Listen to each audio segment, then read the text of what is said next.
Hey everyone, today we'll be building on the concepts we have discussed in the previous video. We'll begin with a very simple problem, that is inversion of a binary tree. So let us now take a closer look at the problem. Here we have been provided with a binary tree and we have to invert the binary tree. So what I mean by inversion of a binary tree is every internal binary tree, every subtree has to be flipped individually. So over here we have a node with value 2. To the left of it we have 1 and to the right of it we have 3. So after inversion we should obtain 3 on the left of 2 and 1 to the right of 2. Okay, similarly we should have 9 on the left of 7 and 6 on the right of 7. The same applies with the root node 4. So this is going to be a final output. To the left of 4, we obtain 7, and to the right of 4, we obtain 2, which is the flipped version of our original binary tree. And within that, each of the subtree has been internally flipped. As we have discussed in the previous video, that the solution approach to binary tree questions involves two steps. The first one is a base condition, that is nothing but the stopping condition, and the repeatable logic. The first one, the base condition, for this we have to assume the most basic version of the problem. For this question, the most basic version is an empty node. Okay, and the flipped version of an empty node is the value of it is still going to be null. So for this, we have to return null. Okay, we'll see that when we code it. Now for the repeatable logic, as discussed in the previous video, for this we have to imagine that we are at the root. And what is that information that we obtain from the left subtree and the right subtree, which, the information combined together with the root can help us obtain the solution to this problem. Okay, for a moment, I want you to consider this statement. Given x about the left subtree and x about the right subtree, how we get x for the entire tree, and replace this x with the flipped version of the left subtree and the flipped version of the right subtree. Now that's going to help us obtain the solution to this question. Okay, let us see this using the intermediate output results. Okay, so I want you to know that we talked about that we need some information from the left subtree. Okay, so consider this.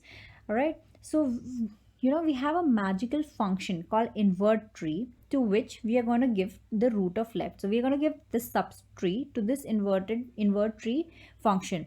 Now this is going to magically invert the tree on the left, right? So if we have to the left of 2 1, to the right of 2 3, this is going to invert and give to the left of 2 3 and to the right of 2 1. So this is the step where we get this information from the left subtree and pass it on to the root. Similarly, we are going to have the same function invert tree. All right, we are going to pass root of right, and we assume that the tree on the right, subtree of the root, has been already inverted. Okay, this is the second step.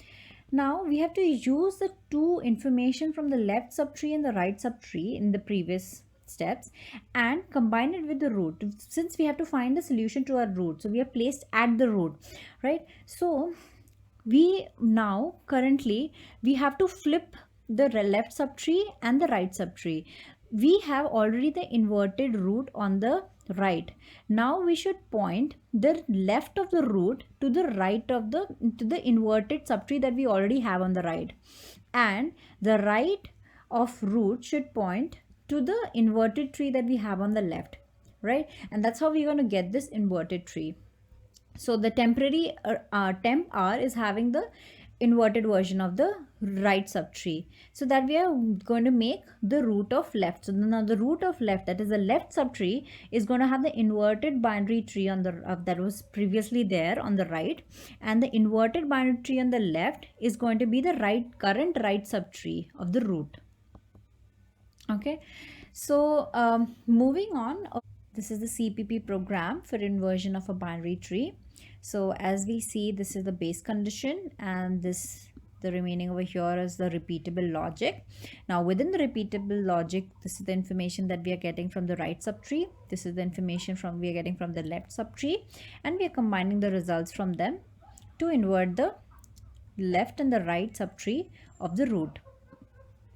Okay, so the base condition over here is the simplest version, which is when we encounter a null node. In that case, the flipped version of the null node, we have to return null itself.